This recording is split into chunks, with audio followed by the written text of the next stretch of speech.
பிசாசு கடைசி நாட்கள் என்ன செய்கிறான், என்ன செய்து கொண்டிருக்கிறான், என்ன செய்ய போகிறான்? அவன் அப்படி செய்யும் போது நான் என்ன செய்யணும்? இதை நீங்க நன்றாய் கற்றுக்கொள்ளுங்கள். வராதவங்களுக்கு என்ன செய்ய சொல்லிக் கொடுக்கும்படியாக அன்பாய் கேட்டுக்கொள்கிறேன். இந்த நாளிலே வேத வசனத்துக்கு ஆதாரமாக அப்போஸ்தலர் நடபடிகளின் புத்தகம் 13ஆம் அதிகாரம் 6, 7, 8 வசனங்களை முதலாவது வாசிக்கலாம். அவர்கள் பாப்பா பட்டணம் வரைக்கும் தீவை கடந்து வந்தபோது பரியேசு என்னும் பெயர் கொண்ட மைக்கிலே வாசிருங்க, ஒரு ரெக்கார்ட் ஆயிரும்ல. பரியேசு என்னும் பெயர் கொண்ட மாயவித்தைக்காரனும் கள்ள தீர்க்கதரிசியுமான ஒரு யூதனை கண்டார்கள். அவன் விவேகமுள்ள மனுஷனாகிய செர்கியு பவுல் என்னும் அதிபதியுடனே கூட இருந்தான்.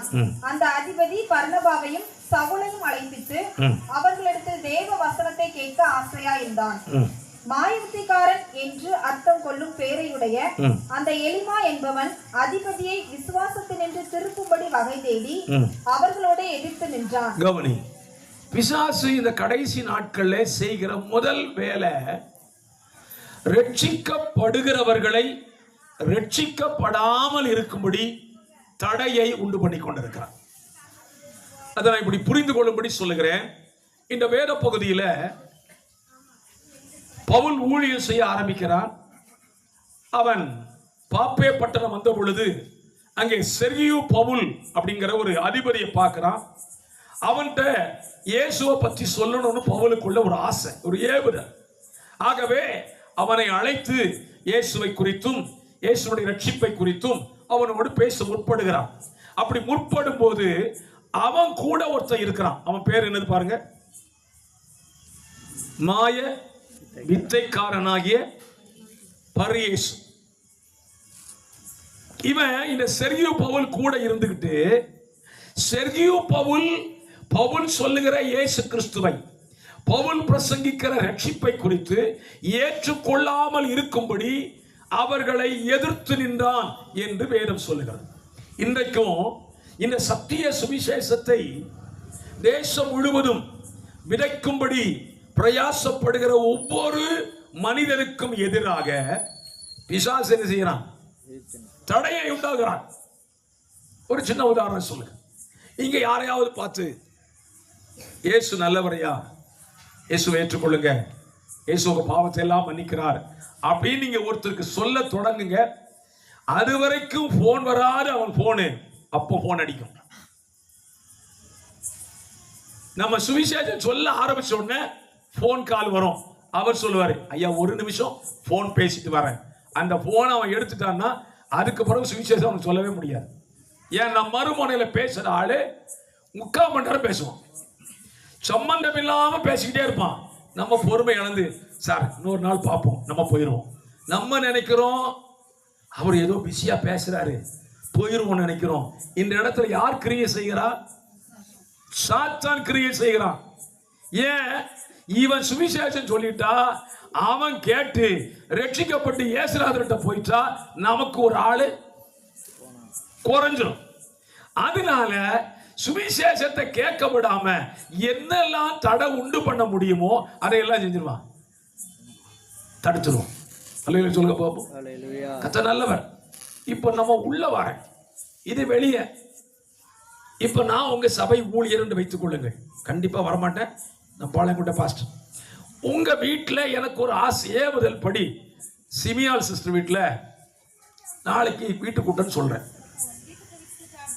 சொல்ல மாட்டேன், சொல்லிட்டேன். பரவாயில்ல, பாஸ் வரேன்ட்டாரு, சரிடி அப்படின்னு எல்லாம் சொல்லிட்டு நான் போயிட்டேன். இன்னைக்கு நாளைக்கு சாயங்காலம் அங்கேருந்து கிளம்புறதுக்கு சரியா வண்டியெல்லாம் எடுத்துட்டு வெளியே வரேன். எனக்கு கட்டாளங்குளத்துலேருந்து ஃபோன் வருது, பாஸ்டர் கிளம்பிட்டீங்களா? ஆமாம், தயவு செய்து வராதிங்க பாஸ்டர். என்னாச்சு, நல்லா தானே இருந்திய? இல்லை இன்னைக்கு வேண்டாம், இன்னொரு டைம் பார்ப்போம். யார் என்ன கிரியை செய்கிறாங்க? ஹலோ, நடக்கிற மாதிரி பேசுறீங்களா பாஸ்டர்? இதுதான் நம்ம வீட்டுக்குள்ள ஒரு ஜெப சத்தம், ஆராதனை சத்தம் கேட்கணும் நம்ம முடிவு பண்ணா உடனே யார் வேலை செய்வா? சாத்தான் வேலை செய்வான். அந்த நாள்ல கூட்டம் நடக்க விடாதபடிக்கு என்னெல்லாம் குழப்பம் பண்ணலாமோ அத்தனையும் உண்டு பண்ணி அந்த ஜெபத்தை செஞ்சிருவான். அப்படி அனுபவிச்சவங்க மட்டும் ஒரு அல்லேலூயா சொல்லுங்க. எப்படி அவ்வளவு நல்லா இருக்கீங்களா? வாழ்க கர்த்தர் உங்களை ஆசீர்வதிப்பார். தோத்திரம். நான் பார்த்துருக்கேன். ஆனால் எனக்கு ஒரு உண்மை தெரியும், என் ஊழியத்திற்கு தடையை சத்துரு உண்டு பண்றான்னா அன்றைக்கு ஒரு ஜெயத்தை கத்த தரப்போறான்னு அர்த்தம். அல்லேலூயா. அதனால சொல்றேன், பிசாசு இந்த கடைசி நாட்கள்ல எதை தடுக்கிறான் என்றால் ரட்சிப்பை தடுக்கிறான். ஒருவன் இயேசுவை ஏற்றுக்கொள்ளாது இருக்கிறதுக்கு என்னெல்லாம் செய்ய முடியுமோ அதையெல்லாம் நீங்க யார் செஞ்சுக்கிட்டு இருக்கிறான்? பிசாசு செய்துக்கிட்டே இருக்கு. அதை நீங்க வாழ்க்கையில அனுபவிச்சிட்டீங்கன்னா இதுல நீங்க உஷாராய் கொள்ளலாம். சரி, இப்ப தடைய பிசாசு உண்டு பண்றான், இது முதல் வேலை. சரி பாஸ்டர், வெளியே தானே அவன் தடுக்கிறான், எங்களுக்கு என்ன பிரச்சனை உண்டு பண்ணுவான் அப்படின்னு கேட்டீங்கன்னா, வேதத்திலிருந்து ஒரு வசனத்தை உங்களுக்கு ஞாபகப்படுத்துகிறேன். 1 தீமோத்தேயுக்கு எழுதின நிருபம் 1ஆம் அதிகாரம் 19-20 வசனங்களை வாசிக்க கேட்போம். 1 தீமோத்தேயு. இந்த நன்மனசாட்சியை சிலர் தள்ளிவிட்டு விசுவாசமாக்கிய கப்பலை சேதப்படுத்தினார்கள். இமனேயும் அலெக்சந்தரும் அப்படிப்பட்டவர்கள். அவர்கள் தூசியாதபடி சிட்சிக்கப்பட அவர்களை சாத்தானிடத்தில் ஒப்பு கொடுத்தேன். சாத்தான் செய்கிற இரண்டாவது வேலை கடைசி நாட்கள்ல, இரண்டாவது வேலையை எங்க செய்கிறான் அப்படின்னா, விசுவாசிக்கிறவர்களுக்குள்ள வேலை செய்யறான். இப்ப நம்ம எல்லாருக்கும் ஒரு பேர், என்ன பேரு? விசுவாசி. அப்படித்தானே? உங்களுக்கு எல்லாருக்கும் என்ன பேரு? விசுவாசி. உங்கள்கிட்ட விசுவாசம் இருக்கா? இருக்கா? ஐயா மட்டும் பின்னால கை தூக்குறாங்க. நீங்க வாழ்கையா நீங்க எப்படியோ கை தூக்கிட்டே தெரியல, தோத்துறோம். உங்களுக்கு விசுவாசம் இருக்கு. பேர் என்ன பேரு? விசுவாசம். ஆனா என்ன இருக்காரு? விசுவாசமே இருக்காரு. தோத்துறோம். நமக்கு விசுவாசிகள் என்று பெயர் வைக்கப்பட்டிருக்கிறது. ஆனா இந்த விசுவாசத்தை நம்மகிட்ட இருந்து பிடுங்கிறதுக்கு சாத்தான் என்ன செய்யறான்? இந்த கடைசி நாட்கள்ல முயற்சி செய்கிறான். ஆண்டவராக இயேசு கிறிஸ்து பேதுருவை பார்த்து ஒரு வார்த்தை சொன்னார். பேதுரு சொன்ன, ஆண்டவரே உமக்காக மரிக்க வேண்டியது வந்தாலும் என்ன செய்வேன்? மரிப்பேன்னா. இயேசு சொன்னாரு, பேதுருவே ரொம்ப ஸ்பீடா பேசுறாத, உனக்கு ஒரு வார்த்தை சொல்றேன். சாத்தான் என்கிட்ட ஒரு உத்தரவு கேட்டான். எதுக்கு? உங்களை சுளகினால் புடைப்பதற்கு சாத்தான் என்னிடத்தில் உத்தரவு கேட்டுக்கொண்டான். நானோ உன் விசுவாசம் ஒளிந்து போகாதபடி உனக்காக என்ன செஞ்ச? வேண்டிக் கொண்டேன் என்று சொன்னான். அப்படியானா சாத்தான் என்னை புடைக்கிற, என்னை சோதனை இடுகிற, என்னை புடமிடுகிற இடம் எதற்காக? என் விசுவாசத்தை என்ன செஞ்சிடணும்? எடுத்துடணும். இது கடைசி நாட்கள் அவன் செய்யொண்ட வேலை. அதனால தான் ஆண்டவராக இயேசு கிறிஸ்து சொன்னாரு, மனுஷகுமாரன் வரும் பொழுது பூமியிலே எதை காண மாட்டார்கள்?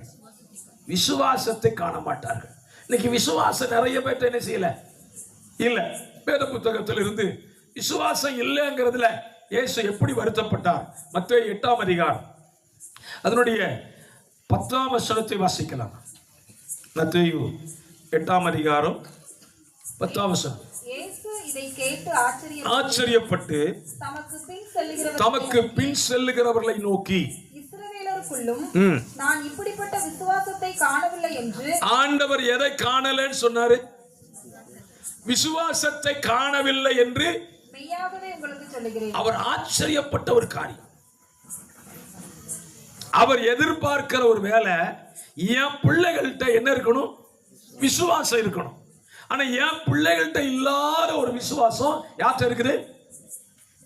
இந்த நூற்றுக்கு அதிபதி இருக்குது. இந்த நூற்றுக்கு அதிபதி யார்? இவன் ஒரு யூதன் அல்ல, இவன் ஒரு தேவனை தேடுகிறவனும் அல்ல, ஒரு புறஜாதியான். அவன்கிட்ட விசுவாசம் இருக்குது. காலம் முழுசும் வேதத்தை வாசிக்கிறவன், சர்ச்சைக்கு வரவன் என்ன இல்ல இல்ல. இது இயேசுவுக்கு ரொம்ப ஆச்சரியமா இருந்துச்சு. சரி, இயேசு என்ன விசுவாசத்தை அவன்கிட்ட பார்த்தார்? அந்த அதிகாரத்தினுடைய 7ஆம் வசனம் 6ஆம் வசனத்தை நீங்க வாசிச்சீங்கன்னா, நூற்றுக்கு அதிபதியுடைய வேலைக்காரன் சுகவீனமாய் இருக்கிறான். அவன் இயேசுட்ட வர்றான். இயேசுவே, என் வேலைக்காரன் ரொம்ப கஷ்டப்படுறான், நீர் வந்து என் வேலைக்காரன் என்ன செய்யும்?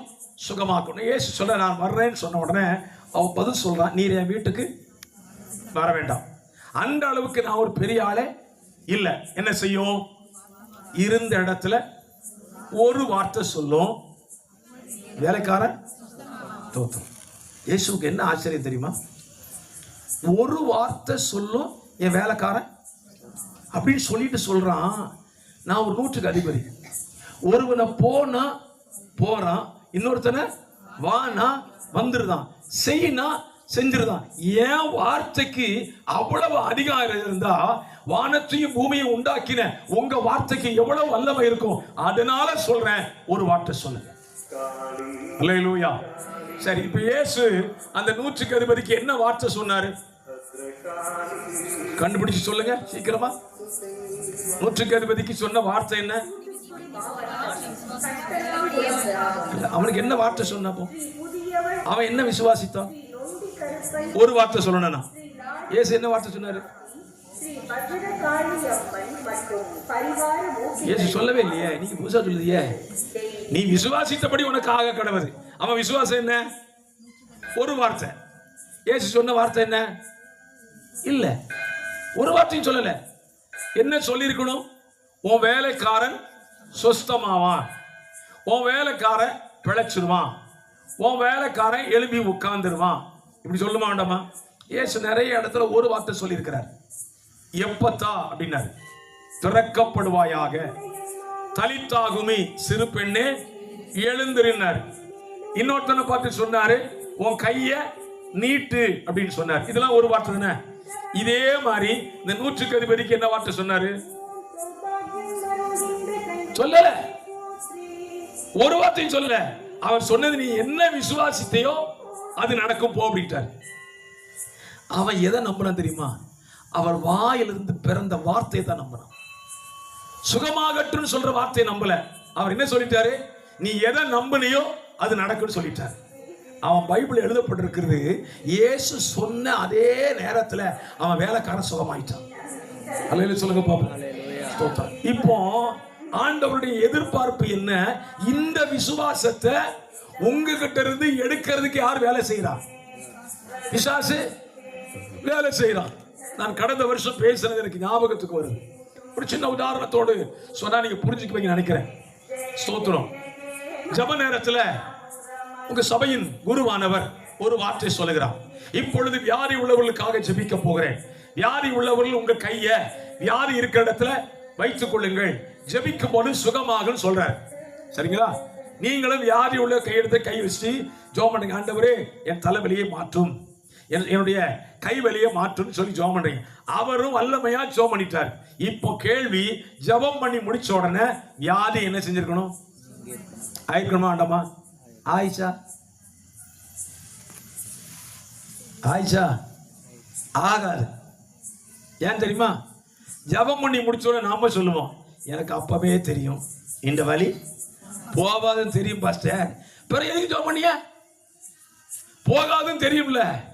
போகாதுன்னு தெரிஞ்சுதான் ஜெபம் பண்ண. அதனால என்ன செய்யல? பிரச்சனை என்ன? ஜெபம் பண்ண குருவானவர் மேல பிரச்சனையும் கிடையாது, ஜெபம் பண்ண உங்க மேலையும் பிரச்சனை இல்லை. பிரச்சனை எங்கதான் இருக்கு? உங்க விசுவாசத்துல இருக்கு. ஆண்டவர் சொல்றாரு, டேய் விசுவாசத்தோடு நீ ஜெபத்துல எதை கேட்பாயோ அதை என்ன செய்வ? பெற்றுக்கொள்வாய். அப்ப எனக்கு விசுவாசத்தினால தான் எனக்கு நிறைய காரியம் கிடைக்குங்கிறதே எனக்கு தெரியாம இருக்குது. நிறைய காரியங்களை நான் பெற்றுக்கொள்ளாம போறதுக்கு காரணம் என்ன? நான் விசுவாசிக்கல. ஒரு சின்ன உதாரணம். பைபிள்ல சுகமாக்கப்படுவதற்கு ஒரு வசனம் இருக்கு. சொல்லுங்க பாப்போம். இயேசு நம்மை சுகப்படுத்துவதற்கு ஒரு வசனம் சொன்னார் பழைய ஏற்பாட்டில். இயேசுவே இவங்களுக்கு பைபிளை சொல்லி கொடுங்கப்பா. தோத்திரம். அவர், நான் வசனம் சொல்றேன், நீங்க எடுத்துக்க பார்ப்போம். அவர் உன் அப்பத்தையும் தண்ணீரையும் ஆசீர்வதித்து வியாதியை உன்னை விட்டு விலக பண்ணுவேன். எங்க இருக்கு? கண்டிப்பா பைபிள்ல இருக்கு. இப்படி வசனம் இருக்கு, நீங்க தேடி கண்டுபிடிங்க. நானே இருப்படி சொல்லிட்டு அப்புறம் பைபிளை திருப்ப மாட்டேன். இந்த வசனத்தை நான் ஜெபிக்க சாப்பிடும் போது சொல்லி ஜெபம் பண்றேன். ஆண்டவரே அப்பத்தையும் தண்ணீரையும் ஆசீர்வதித்து வியாதியை என்னிலிருந்து விலக பண்ணுவேன் என்று சொன்னீரே, அப்படியே ஆசீர்வதித்து தாருன்னு சொல்லி ஜெபம் பண்ணி சாப்பிடுறேன். சாப்பிட்டு கொஞ்ச நேரத்துல எனக்கு என்ன நடக்குது? வாந்தி வருது வச்சுக்கோங்க. இப்போ நான் என்ன பிரச்சனை இருக்கு? சாப்பிட்றதுக்கு முன்னாலேயே நினைச்சேன், இது சாப்பிட்டா நமக்கு ஒத்துக்குமான்னு தெரியலையே நினைச்சேன். அதே மாதிரி ஆயிட்டு பார்த்தீங்களா? அப்ப ஜெபம் பண்ணது என்னதான்? ஆண்டவரே ஆசீர்வதியும் வியாதியை விலக்கும். அந்த ஜெபம் பண்ணி முடிச்ச பிறகு வாந்தி வந்து ஆண்டவர் சொல்றாரு, நீ எதை செஞ்சாலும் சரி விசுவாசம் இல்லாமல் செய்தால் அதுல எந்த பிரயோஜனமும் இல்லை. இந்த விசுவாசத்தை தான் பிசாசு நம்மகிட்ட இருந்து எடுக்கிறதுக்காக இந்த கடைசி நாள் என்ன செய்யறான்? போராடுகிறான். சொல்லுங்க பாப்போம். அல்லேலூயா. ஆண்டவரும் சொல்றாரு, உங்ககிட்ட இந்த விசுவாசம் பெருகணுங்கிறதுக்காக உனக்காக நான் இப்பவும் ஜெபம் பண்ணிட்டு இருக்கிறேன். பேதுருக்கு சொன்னார் அல்லவா, நானோ ஒரு விசுவாசம் ஒளிந்து போகாதபடி உனக்காக வேண்டிக் கொள்ளுகிறேன் என்று சொன்னார். அப்ப நம்மகிட்ட இந்த கடைசி நாட்கள்ல பிசாசு விசுவாசத்தை நம்மகிட்ட இருந்து எடுக்கிறதுக்காக என்ன செய்யறான்? போராடுகிறான். மூன்றாவதாக யோவான் சுவிசேஷம் 13ஆம் அதிகாரம் 2ஆம் வசனம். பிசாசு என்ன செய்கிறான்? ஸ்தோத்திரம். யோவான் 13:2. சீமோனின் குமாரனாகிய யூதாஸ் காரியேத்து அவரை காட்டிக் கொடுக்கும்படி பிசாசானவன் அவன் இருதயத்தை தூண்டின பின்பு அவர்கள் போஜனம் பண்ணி கொண்டிருக்கையில். போதும். வெளிப்படுத்தல் 12ஆம் அதிகாரம் 12ஆம் வசனத்தையும் வாசிக்கலாம். வெளிப்படுத்தல் 12:12. ஆகையால் பரலோகங்களே, அவைகளில் வாசமாய் இருக்கிறவர்களே, கலிகூறுங்கள். பூமியிலும் சமுத்திரத்திலும் குடியிருக்கிறவர்களே, ஐயோ, பிசாசானவன் தனக்கு கொஞ்ச காலம் மாத்திரம் உண்டென்று அறிந்து மிகுந்த கோபம் கொண்டு உங்களிடத்தில் இறங்கினபடியால் உங்களுக்கு ஆபத்து வரும் என்று சொல்ல கேட்டேன். 1 பேதுரு 5ஆம் அதிகாரம் 8ஆம் வசனம். 1 பேதுரு 5:8. தெளிந்த புத்தி உள்ளவர்களாயிருங்கள், விழித்திருங்கள். ஏனெனில் உங்கள் எதிராளியாகிய பிசாசானவன் கெர்ச்சிக்கிற சிங்கம் போல் எவனை விழுங்கலாமோ என்று வகை தேடி சுற்றித் திரிகிறான். கடைசி நாட்கள்ல பிசாசு எங்க சுத்திட்டு வர்றான் அப்படின்னு கேட்டீங்கன்னா, தெரிந்து கொள்ளப்பட்டவர்களை வஞ்சிக்கும்படி சுற்றித் திரிகிறான். தெரிந்து கொள்ளப்பட்டவங்க யாரு? நீங்களும் நானும் தான். தெரிந்து கொள்ளப்பட்டவர்களை எப்படியாவது வஞ்சிச்சிடணும், ஆண்டவரை விட்டு இவங்களை பிரிச்சிடணும். இதுதான் சாத்தானுடைய மிகப்பெரிய குறிக்கோள். ஆண்டவருடைய அப்போஸ்தலர்களாக இருந்ததான 12 பேர் இயேசு கிறிஸ்து பூமியில ஊழியத்தை ஆரம்பிக்கும் போது ஒரு நபரை ஆரம்பித்தார். அவர் ஊழியத்தை தொடங்கின சில நாட்களிலே 12 பேரை தெரிந்து கொண்டார். 12 ஆனது சில மாதங்கள் கழித்து 12 70 பேராய் மாறினர். எத்தனை பேர் நம்புறீங்க அதை? இயேசுக்கு எத்தனை சீஷர்கள் இருந்தார்கள்? இயேசுக்கு எத்தனை பேர் இருந்தாங்க? 12. இயேசுவே உங்க கண்ணை திறந்திருக்கப்பா. 82 பேர் இருந்தாங்க. 12 பேர் அப்போஸ்தலர்கள், 70 சீஷர்கள் கூட இருந்தாங்க. மொத்தம் 82 பேர் இருந்தாங்க. இப்போ இயேசு ஊழியம் செய்த 3.5 ஆண்டுகள். இயேசு ஊழியத்தை தொடங்கும் போது தனிநபரை ஆரம்பிச்சாரு. ஊழிய களத்துல 82 பேர் இருந்தாங்க. சரி, இயேசு மரிக்கும் போது இயேசு கூட எத்தனை பேர் இருந்தாங்க? நீங்க சொல்லுங்க. யோவான் தாரா? அப்படியா? பரவாயில்லையா? பைபிள் படிச்சிருக்கீங்க உங்களுக்கு. தோத்திரம். இயேசு மரிக்கும் போது இயேசு மட்டும்தான் இருந்தாருங்க. யோவான் கீழே இருந்தான். சிலுவையில இயேசு மட்டும் தான் இருந்தாரு. ஊழிய களத்துக்கு வரும்போது இயேசு தனியா வந்தாரு, மரிக்கும் போது தனியா தான் இருந்தார். இப்ப இயேசு பிதாவை பார்த்து ஒரு வார்த்தை சொல்றார். நீங்கள் எந்த நாட்களில் தியானிப்பீங்கன்னு நினைக்கிறேன். என் தேவனே, என் தேவனே, ஏன் என்னை கைவிட்டி? இயேசு ஊழியத்துக்கு வரும்போது மத்தேயு 3:15-16-17 வாசித்தீங்கன்னா, இவர் என்னுடைய நேசகுமாரன், இவரில் பிரியமாயிருக்கிறேன் என்று பிதாவும் சாட்சி கொடுத்தார். இப்ப இயேசுவும் பிதாவும் சேர்ந்து இருந்தாங்க. ஆனா சிலுவையில மரிக்கும் போது சீஷர்களும் இல்லை, யாரும் இல்லை, பிதாவும் இல்லை, தனித்து விடப்படுகிறார். தனியா நின்று சத்தப்படுறாரு, என் தேவனே, என் தேவனே, ஏன் என்னை கைவிட்டி? நான் கேட்கிறேன், இயேசுவையே சாத்தான் என்ன செய்யல? விட்டு வைக்கல. இந்த லெந்து நாட்களை சார்ந்ததான ஒரு கேள்வி உங்களோடு கூட கேட்டுறது. இயேசு கிறிஸ்து சிலுவையில் மரிப்பதை நான் பிரசங்கிக்கிற பிசாசு விரும்பினானா? இயேசு கிறிஸ்து சிலுவையில் மரிப்பதை பிசாசு விரும்பினானா? விரும்பலையா? விரும்பினான்னு சொல்றவங்க மட்டும் ஒரு அல்லையில சொல்லுங்க. எதுக்கு அல்லையிலையா கேட்டேன்? விரும்பல பாஸ்டர். இயேசு சிலுவையில சாகக்கூடாதுன்னு பிசாசு நினைச்சான். ஆமாண்ணா? அதுக்கு ஆமென். அப்ப என்னதான் விரும்பினா? சரி நீங்க சொல்லுங்க. இயேசு சிலுவையில மரிக்கிறத பிசாசு விரும்பலைன்னா அப்ப எதுக்காக இயேசு சிலுவையில மரிச்சார்? நிறைய பேர் சொல்லுவாங்க இயேசுவை சிலுவையில அறைய வச்சதே பிசாசு தான் பாஸ்டர். நான் சொல்லுவேன் இல்லவே இல்லை. இயேசு சிலுவை மரணத்துக்கு போகக்கூடாது என்பதை சாத்தான் விரும்பினான். அவர் சிலுவையில மரிச்சிட்டார்னா அவன் சாப்டர் முடிஞ்சிடும். ஆதியாகமம் 3:15 அவனுக்கு ஒரு வாக்குத்தத்தம் கொடுக்கப்பட்டது. உன் வித்துக்கும் அவள் வித்துக்கும் பகை உண்டாக்குவே, அவர் உன் தலையை நசுக்குவார். இந்த வாக்குத்தத்தம் யாருக்கு கொடுக்கப்பட்டது? சாத்தான்ட சொன்னார் ஆண்டவர், உன் தலையை நசுக்க நான் புறப்பட்டு வருகிறேன் என்று சொன்னார். இப்ப பிசாசு சிலுவையில மரிக்க போகிற இயேசுவை எப்படியாவது மரிக்க விடாம என்ன செஞ்சிடணும்? தடுத்துடணும். தடுக்கிற 2 காரியத்தை உங்களுக்கு சொல்றேன். ஒன்று, பிலாத்து இயேசுவை நியாயம் விசாரித்துக் கொண்டிருக்கிறான். பிலாத்துவின் மனைவி பிலாத்துவினிடத்தில் ஆள் அனுப்பி வார்த்தை சொல்றா, அந்த நீதிமானுக்கு ஒன்னு செஞ்சிராதேரும், அவர் நிமித்தம் சொப்பனத்தில் வெகு பாடுபட்டேன். இப்ப இந்த வார்த்தைய இப்ப இருக்கிற கால கணக்கின்படி, அந்த காலம் சொல்லல, இந்த கால கணக்கின்படி பிலாத்து மனைவி பேச்ச கேட்டிருந்தா ஏசு எங்க போயிருக்க மாட்டாரு?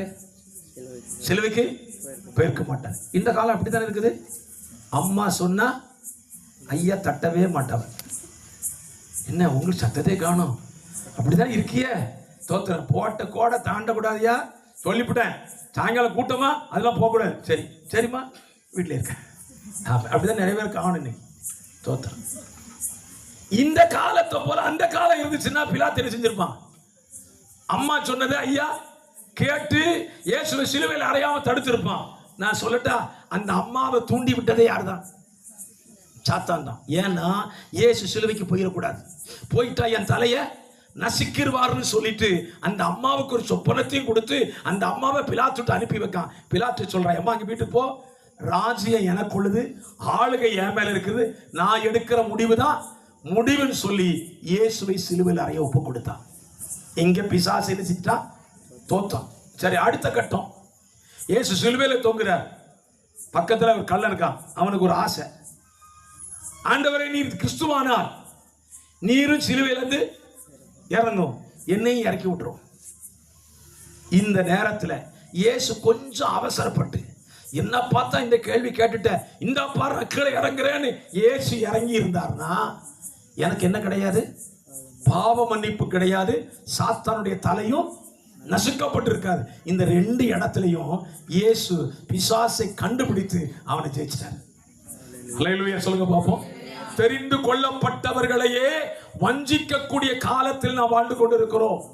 இன்னைக்கு நம்மளை பார்த்து ஒரு கேள்வி கேட்டுட்டா போதும், நீல கிறிஸ்தவனா அப்படின்னா நமக்கு என்ன வந்துடும்?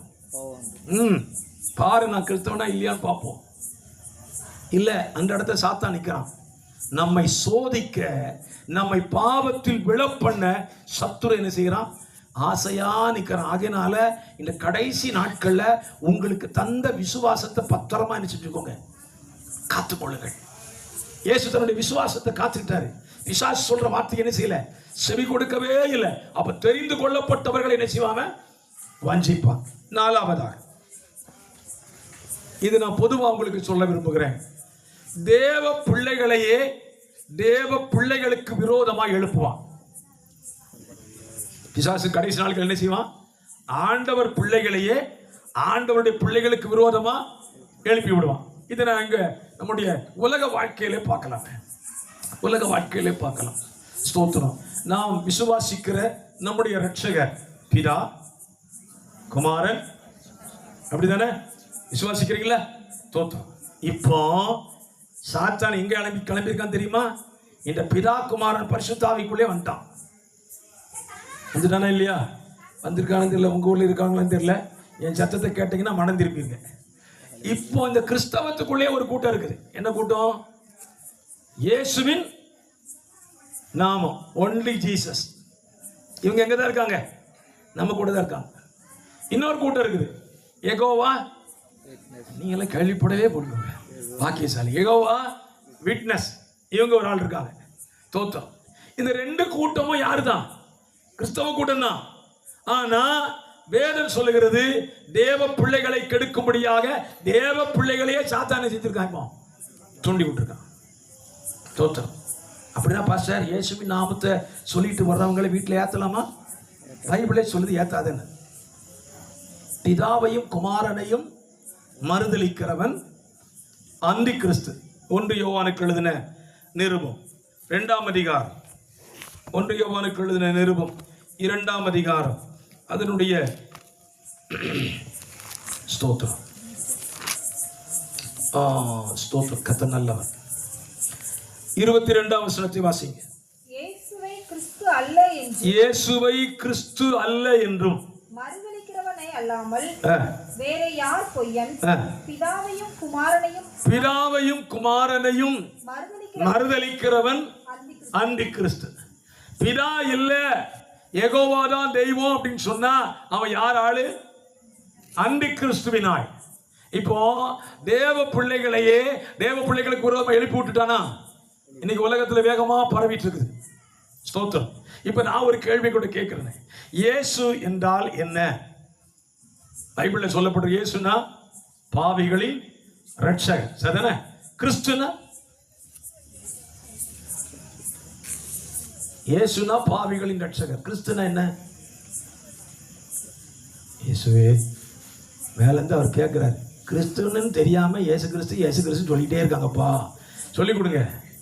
இயேசுனா பாவிகளின் ரட்சகர், கிறிஸ்துன்னு சொன்னா அபிஷேகம் பண்ணப்பட்டவர், ராஜாவாய் அபிஷேகம் பண்ணப்பட்டவர் தான் கிறிஸ்து என்பதற்கு அர்த்தம். இப்ப இயேசுவை அபிஷேகம் பண்ணப்பட்டவர் என்று சொல்லி நம்பலைனாலும் அவன் யார் தான்? அந்தி கிறிஸ்து தான். இவங்க எல்லாம் எங்க இருந்து வராங்க பாஸ்டர் கேட்டீங்கன்னா, நான் சொல்றேன் இவங்க எல்லாரும் நம்ம கூட தான் இருவாங்க. நான் ராஜபாளையம் பகுதியில் மாங்குடி அப்படின்னு ஒரு ஊர், அந்த ஊர்ல ஊழியம் செய்து கொண்டிருந்த பொழுது என்னுடைய சபைக்கு வந்து கொண்டிருந்த ஒரு விசுவாசி, நல்ல ஆள், வாட்டச்சாட்டமா இருப்பாரு, பெரிய வயிறு, நல்லதான் வந்துட்டு இருந்தார். திடீர்னு சொன்னார், பாஸ்டர் யெகோவா தான் தெய்வம் அப்படின்னாரு. எவ்வளவு நாளும் பிதா குமாரன் பரிசுத்த ஆவியை தானே ஆராதிச்ச? இல்ல பாஸ்டர் அப்படின்னு சொல்லி பயங்கரமா பேச ஆரம்பிச்சாரு. கடைசியில விசாரிச்சு பார்த்தா அவர் வீட்டுல புதுசா ஒரு பாஸ்டர் வந்துட்டாரு. அவர் இவர் மண்டையை குழப்பி உள்ள சமாதானத்தை இழந்து ஆசீர்வாதத்தை இழந்து கடைசியில் மன்னிப்பு கேட்டார். பாஸ்டர் தெரியாம பேசிட்டேன், என்ன மன்னிச்சிருங்க, மறுபடியும் நான் இயேசுவை ஏற்றுக்கொள்ள விரும்புறேன். அல்லேலூயா சொல்லுங்க பார்ப்போம். அல்லேலூயா. கடைசி நாட்களில் பிசாசு வேகமா வேலை செய்கிற இடம் எங்க தெரியுமா? தேவ பிள்ளைகள் மத்தியிலேயே தேவ பிள்ளைகளுக்கு விரோதமா என்ன செய்யறான்? எழுப்புறான். ஸ்தோத்திரம். பைபிள் ஒரு உதாரணம் சொல்லுறேன். நமக்கு வீட்டாரே சத்துரு. யாரு? நமக்கு வீட்டார். உடனே முடிவு பண்ணிடாதீங்க எங்க மாமியார் தான் சத்துரு, அவங்க பாஸ்டர் கரெக்டா சொல்லியிருக்காங்க. தோத்துறோம். அந்த வீட்டார சொல்லல, நம்ம எல்லாரும் ஒரே வீட்டார் தானே. கட்டாளங்குளம் சிஎஸ்சி திருச்சபை எல்லாரும் ஒரு வீட்டார் தானே. தோத்துறோம். இந்த வீட்டுக்குள்ள 2 பிரிவினை இருக்கா? தலையை இப்படி ஆட்டுறீங்களா? எனக்கு புரியலையே. இந்த தலையாட்டுறதுல ரொம்ப யோசிக்கணுங்க. தோத்துறோம். ஒருத்தர் இப்படிங்க எதுக்கு சொல்லுங்க தெரியல. தோத்துறோம். ஆமே. ஏன் நம்ம எல்லாம் ஒரு வீடு தானே, ஒரு வீட்டுக்கு ஒரு பானை தான் வைக்கணும். ஏன் 2 பானை வைக்கிய? நம்ம எல்லாம் இங்க பரலோகத்தில் போறோம், ஒரு அப்பா போறோம், நமக்கு 2 அப்பா இருக்க வர மேல இல்லையே. அப்படி 2 அப்பா இருந்தாருன்னா நம்ம 2 பானை வச்சுருவோம். இந்த வருஷத்திலேயாவது ஒன்றுபடுவோம். நமக்குள்ள ஒற்றுமை வராம நம்ம தேவராஜ்யத்தை கட்டவே. நான் ஆழமா சொல்றேன், நான் வசிக்கிற என் திருச்சபையை பார்த்து நான் சொல்லுவேன், நமக்குள்ள பிரிவினைன்னு ஒன்று வந்துட்டுனா வேற யாரும் நம்மளை அழிக்க வேண்டாம், நம்மளை என்ன செஞ்சிருவோம்? அழிச்சிருவோம். பைபிள்ல எனக்கு பிடித்த ஒரு வேத பகுதி, யோசபாத் ராஜா யுத்தத்துக்கு போகிறான். கர்த்தர் அவனுக்கு ஆதரவா யுத்தத்தில் நிற்கிறார். அந்த யுத்தம் நடக்கிற நிகழ்ச்சியை பார்த்தீங்கன்னா கர்த்தர் என்ன பண்ணா தெரியுமா? யுத்தத்துக்கு வந்தவனுடைய பட்டயத்தை ஒருவனுக்கு விரோதமா ஒரு பட்டயத்தை செஞ்சாராம், ஓங்க பண்ணினார். அப்படிதான் யுத்தம் நடந்திருக்கு.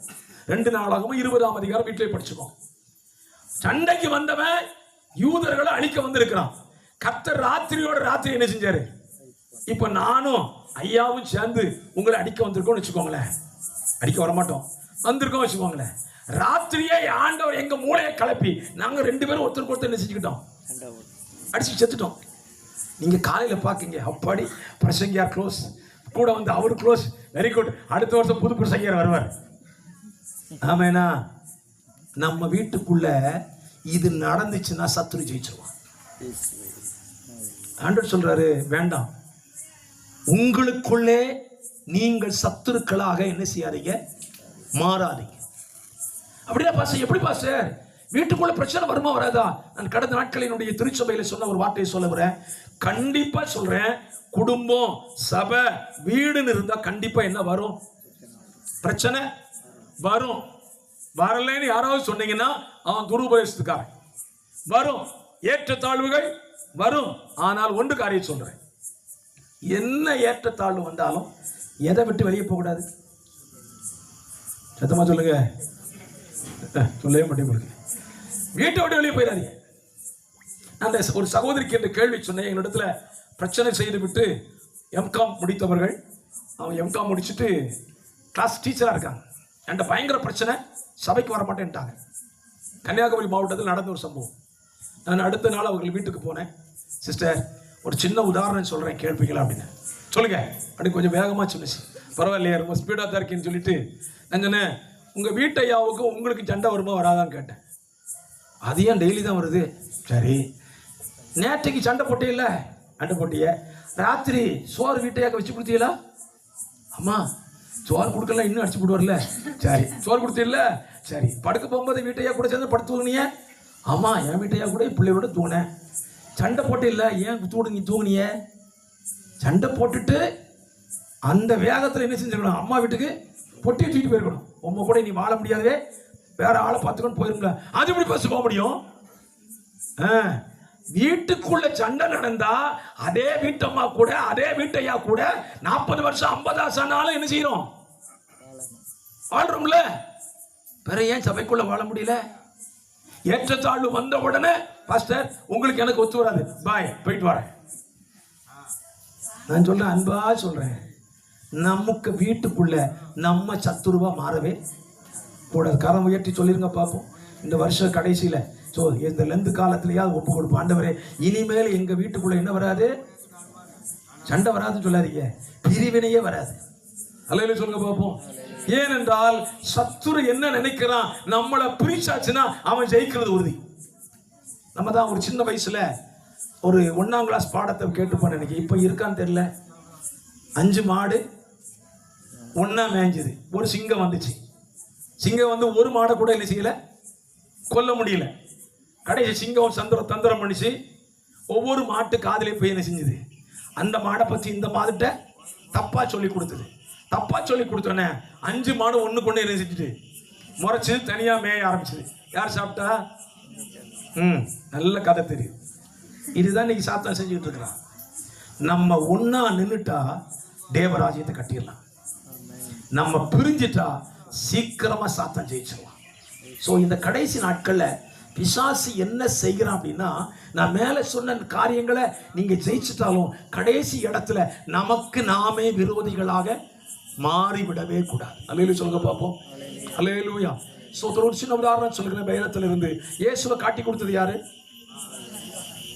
3.5 வருஷம் சோறு தின்னவன், 3.5 வருஷம் துட்டு வச்சிருந்தவன், பைய கையிலேயே வச்சிருந்தான்.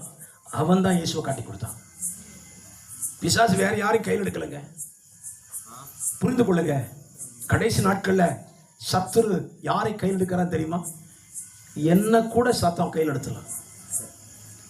நான் ஒண்ணு பெரிய ஆள் கிடையாது. என்ன கையில் எடுத்து உங்களுக்கு விரோதமாய் பேச வச்சு உங்களுக்குள்ள குழப்பத்தை உண்டு பண்ணலாம். நீங்க கவனமா இருந்துட்டீங்கன்னா சாத்தானை ஜெயிச்சிடலாம். ஆமெனா? அல்லேலூயா. கடைசி நாட்களில் பிசாசு என்னெல்லாம் செய்யறான்? 1, ரட்சிப்பை தடை செய்கிறான். அடுத்தவங்களுக்கு சுவிசேஷம் சொல்ல விடாம தடுக்கிறான். 2வது ஸ்தோத்திரம், அநேகரை விசுவாசத்தை விட்டு வழி விலக பண்ணுகிறான். 3வது தெரிந்து கொள்ளப்பட்டவர்களை வஞ்சிக்கிறான். 4வது தேவ பிள்ளைகளையே தேவ பிள்ளைகளுக்கு விரோதமா என்ன செய்யறான்? எழுப்பி விடுறான். பாஸ்டர், இதை சொல்லிட்டீங்கல்ல, இதை எப்படி ஜெயிக்கிறது? அதுதான விஷயம். நம்ம இதை தெரிஞ்சுக்கிட்டோம். இதை எப்படி ஜெயிக்கிறது? வேதத்திலிருந்து சில வசனங்களை உங்களுக்கு கோடிட்டு காண்பிக்க விரும்புகிறேன். எபிரேயருக்கு எழுதின நிருபம் 2ஆம் அதிகாரம் 4ஆம் வசனத்தை வாசிக்க கேட்போம். எபிரேயர் 2:4. அடையாளங்களினாலும் அற்புதங்களினாலும் பலவிதமான பலத்த செய்கைகளினாலும் தம்முடைய சித்தத்தின்படி பகிர்ந்து கொடுத்த பரிசுத்த ஆவியின் வரங்களினாலும் தேவன் தாமே சாட்சி கொடுத்ததுமா இருக்கிற இவ்வளவு பெரிதான ரட்சிப்பை குறித்து நாம் கவலையற்றிருப்போமாகில் தண்டனைக்கு எப்படி தப்பித்துக் கொள்ளுவோம்? நல்லா புரிஞ்சுக்கோங்க, நம்ம ரட்சிப்பை நம்ம பத்திரமா காத்துக்கணும். நமக்கு ரட்சிப்பு எப்படி கிடைச்சது? ஸ்தோத்திரம். நிறைய பேர்ட்ட சாட்சி சொல்லுவீங்க, நீங்க எப்படி ரட்சிக்கப்பட்டீங்க, எப்படி இயேசுவை ஏற்றுக்கொண்டீங்கன்னா, இயேசுவை தேடி வந்தேன், எனக்கு அற்புதம் செஞ்சார், எனக்கு அதிசயம் செஞ்சார், என் வியாதியை மாற்றினார், எனக்கு இந்த போராட்டத்தை மாற்றினார், நான் இயேசுவை ஏற்றுக்கொண்டேன். இப்படி ஏற்றுக்கொண்ட ரட்சிப்பை பத்திரமா காத்துக்கிடலைன்னா அப்படின்னு என்ன சொல்லி வரான் பாப்பா? எபிரேய நிருப ஆக்கியன் சொல்லுகிறான், உங்க ரட்சிப்பை நீங்க என்ன செய்ய? காத்துக்கொள்ளுங்கள். நம்ம ரட்சிப்பு ரொம்ப விலையேறப்பட்டதுங்க. சாதாரணமா நமக்கு கிடைக்கல அந்த ரட்சிப்பு. தேவன் பகிர்ந்து கொடுத்த ரட்சிப்பை பத்திரமா காத்துக்கணும். அல்லேலூயா சொல்லுங்க பாப்போம். அல்லேலூயா. வேத புத்தகத்துல இன்னொரு வசனத்தை கூட உங்களுக்கு வாசிக்க விரும்புகிறேன். வெளிப்படுத்தல் 3ஆம் அதிகாரம் 4ஆம் வசனத்தை வாசிக்கலாம். 3-4 வாசிக்கலாம். தங்கள் வஸ்திரங்களை அசுசிப்படுத்தாத சில பேர் சர்தையிலும் எனக்கு உண்டு. வெண் வஸ்திரம் தரித்து என்னோடு கூட நடப்பார்கள். யார் இயேசு கூட நடப்பாங்க? வஸ்திரத்தை அசுசிப்படுத்தாதவர்கள். அப்படின்னா என்ன அர்த்தம்? இயேசு உங்களுக்கு தந்த ரட்சிப்பின் வஸ்திரத்தை அழுக்காக்காம பத்திரமா காத்துக்கிட்டீங்கன்னா ஏசப்பா கூட நடக்கலாம். அல்லேலூயா சொல்லுங்க பாப்போம். பாஸ்டர் எப்படி பாஸ்டர் ரட்சிப்பின் வஸ்திரம் அழுக்காகும் அப்படின்னு கேட்டீங்கன்னா, சகரியாவுக்கு எழுதின தீர்க்க தரிசன புஸ்தகம், சகரியாவின் தீர்க்க தரிசன புஸ்தகத்துல ஒரு வசனத்தை உங்களுக்கு கோடிட்டு காண்பிக்கிறேன். ஸ்தோத்திரம். 3ஆம் அதிகாரம் அதனுடைய 2ஆம் வசனம். சகரியா 3:2. அப்பொழுது கர்த்தர் சாத்தானை நோக்கி, கர்த்தர் உன்னை கடிந்து கொள்வாராக. சாத்தானே, எருசலேமை தெரிந்து கொண்ட கர்த்தர் உன்னை கடிந்து கொள்வாராக. இவன் அக்கினியில் நின்று தப்புவிக்கப்பட்ட கொள்ளி அல்லவா என்றான். யோசுவாவோவெனில் அழுக்கு வஸ்திரம் தரித்தவனாய் தூதனுக்கு முன்பாக நின்றிருந்தான். கவனிங்க, யோசுவா யார் அப்படின்னு கேட்டார்? பிரதான ஆசாரியன். பிரதான ஆசாரியன் என்ன சட்டை போட்டிருந்தாரு? அழுக்கு சட்டை போட்டிருந்தாரு. இப்போ நீங்க பைபிள்ல 1ஆம் வசனத்தினுடைய கடைசி வாசத்துல வாசிச்சீங்கன்னா, கர்த்தருடைய தூதனுக்கு முன்பாக நின்றான், சாத்தான் அவனுக்கு விரோதம் செய்ய அவன் வலது பக்கத்தில் நின்றான். ஆசாரியனுக்கு வலது பக்கத்தில் யார் நிக்கிறான்? சாத்தான் நிக்கிறான். பாஸ்டருக்கு வலது பக்கத்தில் யார் நிக்கணும்? ஹலோ, சரி, உங்க வலது பக்கத்தில் யார் நிக்கணும்? எஸ் நிக்கணும். கண்டோம் தானே? பைபிள் வசனம் இருக்கா? அவர் உனக்கு வலது பக்கத்துல நிழலா இருக்கிறார். இப்போ என் வலது பக்கத்துல நிக்க வேண்டிய இயேசு பக்கத்துல, இயேசு நிற்க வேண்டிய இடத்துல யார் நிக்கிறா? ஏன் சாத்தான் வந்தான்? சாத்தான் ஏன் வலது பக்கத்துல வந்தான்? 4ஆம் வசனத்துல பதில் இருக்கு பாருங்க. 3ஆம் வசனத்துல, யோசுவாவெனில் அழுக்கு வஸ்திரம் தரித்தவன நின்றான். அப்ப அழுக்கு இருக்கிற இடத்துல யார் இருப்பா? சாத்தான் இருப்பான். ததனா அழுக்கு ட்ரெஸ் போட்டு இருந்தா பக்கத்துல யார் நிப்பாரு? சாத்தான் நிப்பான். இப்போ அடுத்த வசனத்தை நீங்க வாசிக்கலாம். அதனுடைய 4ஆம் வசனம். அவர் தமக்கு முன்பாக நிற்கிறவர்களை நோக்கி இவன் மேல் இருக்கிற அழுக்கு வஸ்திரங்களை களைந்து போடுங்கள் என்றார். பின்பு அவனை நோக்கி, பார், நான் உன் அக்கிரமத்தை உன்னிலிருந்து நீங்க செய்து உனக்கு சிறந்த வஸ்திரங்களை தரிப்பித்தேன் என்றார். அவன் சிரசின் மேல் சுத்தமான பாகையை வைப்பார்களாக என்றார். அப்பொழுது சுத்தமான பாகையை அவன் சிரசின் மேல் வைத்து அவனுக்கு வஸ்திரங்களை தரிப்பித்தார்கள். கர்த்தருடைய தூதன் அங்கே நின்றான். முதல்ல யார் எங்க நின்னா? தூதன் இல்ல. தூதன் நிக்க வேண்டிய இடத்துல சாத்தான் நின்னா. இப்ப தூதன் எங்க வந்துட்டான்? வலது பக்கத்துல வந்துட்டான். என்ன நடந்துச்சு? அழுக்கு சட்டையை கழட்டி போட்டுட்டு புது சட்டையை போட்ட உடனே யார் வந்துட்டா? தூதன் வந்துட்டான். அழுக்கு சட்டையை போட்டிருக்கும் போது யார் இருந்தா? சாத்தான் இருந்தா. இப்ப நான் சொல்றேன், நம்ம சட்டைய அழுக்காக்கி வச்சிருந்தா நம்ம வலது பக்கத்துல யார் தான் இருப்பா? நீங்க என்னதான் வசனம் சொன்னாலும் சரி, கர்த்தரின் வலது பக்கத்தில் நிழலா இருக்கிறார். பிசாசு சொல்லுவான், வெரி குட், நான் தான் உனக்கு நிழலா இருக்கிறேன், உன் கூடவே வரேன். ஏன் என் கூட சாத்தான் நிற்கிறான்? என் சட்டை எப்படி அழுக்காச்சு? இது ஒரு பெரிய பிரசங்கம். யோசுவா என்கிற பிரதான ஆசாரியனுடைய ட்ரெஸ் எப்படி அழுக்காச்சுன்னு கேட்டீங்கன்னா, இந்த ட்ரெஸ் ஆரோன் போட்டிருந்த ட்ரெஸ், ஆரோனுக்கு மோசே தச்ச ட்ரெஸ் அவன் மகனாகிய எலியேசர் போட்டான். எலியேசர் போட்டதை பினகாஸ் போட்டான். பினகாஸ் போட்டதை அபியேத்தர் போட்டான். அபியேத்தர் போட்டதை இப்படி ஒருத்தன் போட்டு போட்டு போட்டு கடைசி யார் கையில் சிக்கிச்சது? யோசுவா இருக்கிற ஆசாரியம் கழிச்சிருச்சு. இத்தனை ஆசாரியம் போட்ட சட்டை எப்படி ஆயிட்டு? அழுக்காயிட்டு. நான் சொல்லுவேன், அவங்க போட்ட சட்டையை நான் போடவே கூடாது. எனக்குன்னு ஒரு சிறந்த வஸ்திரம் இருக்கு. அல்லையில சொல்லுங்க பார்ப்போம். அவங்க இப்படி இருக்காங்க பாஸ்டர், அவங்களே அப்படி இருக்காங்களே, அவங்க அப்படிதான் இருப்பாங்க. என்ன அப்படி இருக்கிறதுக்கு கர்த்தர் அழைக்கல, என்னை சிறந்தவனாய் இருக்க கர்த்தர் அழைச்சிருக்கிறார். அல்லேலூயா சொல்லுங்க பார்ப்போம். அல்லேலூயா ஸ்தோத்திரம். அப்ப நம்ம இந்த வருஷத்துல இந்த நாட்கள்ல பிசாசு கிரியை செய்கிற நாட்கள் என்ன செய்யணும்? நம்முடைய ரட்சிப்பின் வஸ்திரத்தை நம்ம என்ன செய்யணும்? பத்திரமா பாதுகாத்துக் கொள்ளணும், அழுக்காக்கிட கூடாது. சரி, வாசிக்கலாமா? அப்போஸ்தலர் நடபடிகளின் புஸ்தகம் 5ஆம் அதிகாரம் 3ஆம் வசனம். அப்போஸ்தலர் 5:3 வாசிக்கலாம். பேதுரு அவனை நோக்கி, அனனியாவே, நிலத்தின் கிரயத்தில் ஒரு பங்கை வஞ்சித்து வைத்து பரிசுத்த ஆவியினிடத்தில் பொய் சொல்லும்படி சாத்தான் உங்கள் இருதயத்தை நிரப்பினதென்ன? நல்லா புரிஞ்சுக்கோங்க.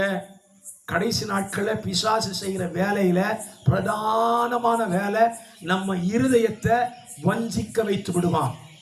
இதைத்தான் ஆதியாகமம் 3ஆம் அதிகாரத்துல 13ஆம் வசனத்துல ஆண்டவர் ஆதாமை பார்த்து கேட்கும் போது சொன்ன பதில் வாசிக்கலாமா? 3:13. அப்பொழுது தேவனாகிய கர்த்தர் ஸ்திரீயை நோக்கி, நீ இப்படி செய்தது என்ன என்றார். ஸ்திரீயானவள் சர்ப்பம் என்னை வஞ்சித்தது. நல்லா புரிஞ்சுக்கோங்க. இந்த இடத்துல ஏவாள் சொல்ற வார்த்தை என்ன? சர்ப்பம் என்னை வஞ்சித்தது. இந்த கடைசி நாட்கள்ல சாத்தான் அநேகரை வஞ்சிக்க தொடங்கி இருக்கிறான். என்ன வஞ்சிக்க தொடங்கி இருக்கான் கேட்குங்களா? ஆதியாகமம் 3ஆம் அதிகாரத்துல என்ன கேள்வியை சாத்தான் எழுப்புனானோ அதே கேள்விதான் இன்னைக்கு என்ன செய்யறான்? எழுப்புறான். ஒரு சின்ன உதாரணம் சொல்லட்டுமா? சௌத்திர, நான் இன்றைக்கு ஒரு திருமணத்துக்கு போயிருந்தேன். திருமணம் முடிந்து வெளியே வரும்போது எனக்கு ஒரு பை கொடுத்தாங்க. எல்லாரும் கொடுப்பீங்கள? தோத்திரம். நீங்க யாரும் கல்யாணத்துக்கு என்னை கூப்பிடவே மாட்டேங்கிங்க. அப்படியாவது ஒரு பை வாங்கலாம் பார்த்தேன். நிறைய கல்யாணம் நடக்குதானா, ஒரு பத்திரிக்கை கூட அனுப்ப மாட்டேங்கிங்க. தோத்திரம். முடிஞ்சவன பை தந்தாங்க, வாங்கிட்டு வீட்டுக்கு கொண்டு வந்துட்டேன். என் மகன் அதை ஓப்பன் பண்ணி பார்த்தா, டாடி அது ஒரு பாக்ஸ் இருக்கு, சில்வர் பாக்ஸ், வெரி குட். அதுல கூட 2 சொல்லுங்க 2 வெத்தலையும் ஒரு பாக்கு இருக்கணும், வெரி குட். நீங்க என்ன செய்வீங்க? அதை சொல்லப்பட்ட மாஸ்டர் நீங்க கேட்காதீங்க. யாருக்கும் தெரியாம அந்த பாக்கையும் வெத்தலையும் வச்சு கூட ஒரு வெள்ளை கலரையை அடிச்சு அப்படி உள்ள போட்டு நறுக்கு நறுக்கு சாப்பிட்டாச்சுன்னா எப்படி இருக்கு தெரியுமா? அப்படியே சாப்பிட்ட பிரியாணி எல்லாம் செமிச்சிரு பாஸ்டர். உங்களுக்கு தெரியாதா? இப்படி போடக்கூடாதுன்னு சொன்னது யார் பாஸ்டர்? வெத்தலை பாக்கு போடக்கூடாதுன்னு சொன்னது பைபிள் இருக்கா? அன்னைக்கு சாத்தான் இதுதானே கேட்டான். ஆண்டவர் உங்களை இந்த பணத்தை பறிச்சு சாப்பிடக்கூடாதுன்னு சொன்னாரான்னு கேட்டான். இந்த அம்மா என்ன சொன்னிச்சு? ஆமா அதை சாப்பிடவும் கூடாது தொடவும் கூடாதுன்னு சொன்னார். அவன் கேட்டது என்னது? புசிக்க கூடாதோன்னு சொன்னார். கேட்டான். இந்த அம்மா ஒரு பதில் சொல்லிக்கணும், ஆமான்னு விட்டுருக்கணும். கூடவே இந்த அம்மா என்ன சொல்லுது? அதை தொடவும் புசிக்கும் எக்ஸ்ட்ரா ஃபிட்டிங் போட்டு சொன்னிச்சு. சோழியை முடிச்சிட்டான். இன்னைக்கும் நிறைய பேர் கேள்வி கேட்குறது, ஏசு இதை சொன்னாரா, இது பைபிள் இருக்குதா, இது பைபிள் இருக்குன்னா எதுவுமே பைபிள் இல்லை. நீ கேட்குற ஒண்ணுமே பைபிள் இல்லை. ஆனா ஒண்ணு இருக்குது, இதெல்லாம் நீ கேள்வி கேட்டா நரகத்துக்கு போவேன்னு இருக்கு. அல்லேலூயா அல்லேலூயா தோத்திரம். நம்ம கேள்வி கேட்கறதுக்கெல்லாம் எனக்கு நாம் தவறு செய்யும்படியான கேள்வி கேட்கிறோம். பிசாசு சொல்றான், கடைசி நாட்கள்ல உன்னை வஞ்சிக்கிறதுக்கு நான் எதை வேண்டுமானாலும் செய்வேன். கவனிங்க, நான் உங்கள்கிட்ட தாழ்மையா சொல்லுவேன், பிசாசுக்கு மட்டும் என்ன செய்யாதீங்க, இடம் கொடுத்துறாதீங்க. ஏனென்றால் அவனுக்கு கொஞ்ச காலம் தான் இருக்குது. கொஞ்ச காலம் முடியும் போது அவன் எங்க போய் சேருவான் அதை மாத்திரம் சொல்லி செய்தியை முடிச்சுடுறேன். ஸ்தோத்திரம். வெளிப்படுத்தல் 20ஆம் அதிகாரத்துல வெளிப்படுத்தல் 20ஆம் அதிகாரத்தில் பிசாசு சேர போகிற இடம் எங்க நீங்க தெரிஞ்சுக்கிட்டீங்கன்னா அவன் சொல்றத கண்டிப்பா நீங்க கேட்க மாட்டீங்க, நான் நம்புகிறேன். ஸ்தோத்திரம். அல்லேலூயா. கர்த்தர் நல்லவர். அதனுடைய 9ஆம் வசனம். அவர்கள் பூமியெங்கும் பரம்பி பரிசுத்தவான்களுடைய பாளையத்தையும் பிரியமான நகரத்தையும் வளைந்து கொண்டார்கள். அப்பொழுது தேவனால் வானத்திலிருந்து அக்கினி இறங்கி அவர்களை பட்சித்து போட்டது. மேலும் அவர்களை மோசம் போக்கின. இந்த வார்த்தை எப்படி படிக்கலாம்? மேலும் இன்றைக்கு நம்முடைய தேசத்தை, கிராமத்தை மோசம் போக்கி கொண்டிருக்கிற பிசாசானவன், மிருகமும் கள்ள தீர்க்கதரிசியுமாய் இருக்கிற அக்கினியும் கந்தகமான கடலிலே தள்ளப்பட்டான். பிசாசு போய் சேர போற இடம் எது? அக்கினியும் கந்தகமும் எரிகிற கடல்ல போய் சேர போறான். புரிஞ்சுக்கிட்டீங்களா? இந்த பிசாசு சேர போற இடத்துக்கு நான் போகாம இருக்கணும்னு சொன்னான். அவன் சொல்றதுக்கு நான் என்ன செய்யக்கூடாது? செவி சாய்க்கவே கூடாதுங்க. அவன் சேர போற இடம் அதுதான். அந்த இடத்துல இன்னொரு வார்த்தை இருக்கு பாருங்க. அங்கே அவர்கள் இரவும் பகலும் சதா காலங்களிலும் வாதிக்கப்படுவார்கள். பிசாசு வாதிக்கப்படுகிற ஒரு இடத்துக்கு போக போறான். அவனுக்கு இப்ப என்ன ஆசை தெரியுமா? நான் போகிற இடத்துக்கு நான் மட்டும் தனியா போக கூடாது, என்னோடு கூட தேவன் உருவாக்கின மனிதர்களை, ஆத்துமாக்களை கொள்ளையா கொண்டு போயிடணும்னு சொல்லிதான் இன்னைக்கு அவன் போராடி கொண்டு இருக்கிறான். நான் சொல்லுவேன், இன்னைக்கு என் வார்த்தையை கேட்டுக்கொண்டிருக்கிற இங்க ஒருத்தர் கூட அவன் கூட அக்கினிக்கு போயிடக்கூடாது. வழங்கல் போடுவோமா? ஆண்டவரை பார்க்கலாமா? இது ராத்திரி வேளையில பிசாசுனுடைய காரியத்தை குறித்து உங்களோட சொல்லிட்டேன். கடைசி நாட்கள்ல பிசாசுனுடைய கிரியைகள் பெருகி கொண்டிருக்கிற இந்த கடைசி நாட்களில தெரிந்து கொள்ளப்பட்டவர்களை வஞ்சிக்கும்படியாக, ரட்சிப்பை பெறப்போகிறவர்களை தடுக்கும்படியாக, விசுவாசத்தில் இருக்கிறவர்களை விசுவாசத்தை விட்டு வழி விலகி போக பண்ணும்படியாக, தேவ பிள்ளைகளை தேவ பிள்ளைகளுக்கு விரோதமாக எழும்பும்படியாக அவன் கிரியை செய்து கொண்டிருக்கிற இந்த நாட்களிலே நமக்கு ஒரு எச்சரிப்பை கொடுக்கிறார். உன் ரட்சிப்பை காத்துக்கோ, உன் வஸ்திரத்தை அசுசிப்படுத்திடாத, உன் இருதயத்தை வஞ்சிப்பதற்கு இடம் கொடுத்துடாத. ஏனென்றால் அவன் சேரப்போகிற இடம் அக்கினியும் கந்தகமும் எரிகிற அக்கினி கடலுக்கு போக போகிறான். அந்த இடத்துக்கு நீங்களும் நானும் போகக்கூடாது என்பதற்காகத்தான் இயேசு கிறிஸ்து கல்வாரி சிலுவையிலே சொந்த ஜீவனை கொடுத்து எனக்காக ரத்தம் சிந்தி அவர் மரித்து உயிர்த்தெழுந்து பிதாவின் வலது பார்சத்திலே எனக்காக பரிந்து பேசிக் கொண்டிருக்கிறார்.